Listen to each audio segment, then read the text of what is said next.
জার্মানির এইবারের খেলাটা যদি আপনি আমাকে বিশ্লেষণ করতে বলেন তাহলে আমার কাছে মনে হচ্ছে যে জার্মানি একটু মুখস্থ করা বিদ্যা নিয়ে কিন্তু এবার এসেছে। ইকুয়েডর এবং প্যারাগুয়ের যদি আপনি বিশ্লেষণ করেন তাদের দু দলের খেলার স্টাইল কিন্তু একই।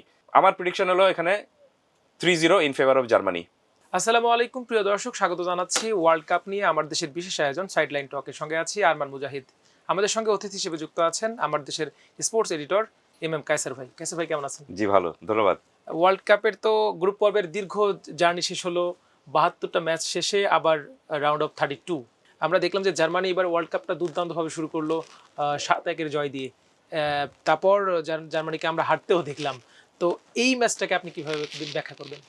সেটাই, প্রথম দুর্দান্ত শুরু করলে কোনো লাভ নেই, আপনাকে ফিনিশিংটা কেমন সেটা মোস্ট ইম্পর্টেন্ট জিনিস। ফুটবলে কিন্তু তাই হয়। দেখুন আপনি যেটা আমি বললাম যে আপনার দক্ষিণ আফ্রিকা এবং কানাডার যে ম্যাচটা খুব ভালোভাবে ডিফেন্ড করলো দক্ষিণ আফ্রিকা, কিন্তু শেষ মুহূর্তে হেরে গেল, তো লাভ কি হলো? সো ফুটবল হলো একটা পুরোপুরি ছবি আঁকার মতো। আপনি চিন্তা করলেন যে আমি খুব সুন্দর করে সাজাবো, সব কিছু করলাম এবং সুন্দর একটা ছবিও আঁকলেন, কিন্তু দেখা গেল যে শেষ মুহূর্তে আপনি একটা কালির আঁচড় পড়ে গেল, ছবিটা নষ্ট হয়ে গেল। তো ফুটবলও কিন্তু তাই, আপনি যতই ভালো খেলুন না কেন, আগে খারাপ করুন বা আগে ভালো করুন, সেটা কোনো কাজে আসবে না যদি আপনি ফিনিশিংটা না করতে পারেন, অর্থাৎ শেষের পর্যন্ত আপনি যদি জিততে না পারেন।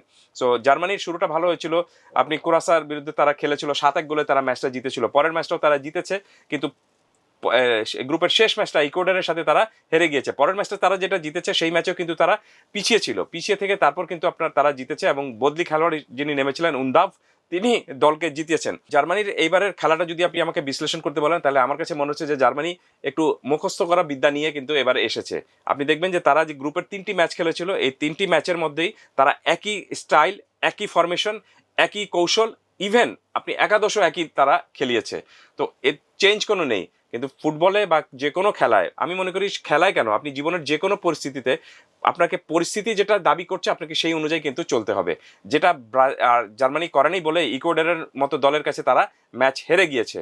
সো ইকুয়েডর এবং আজকে তাদের সাথে খেলা হলো প্যারাগুয়ে।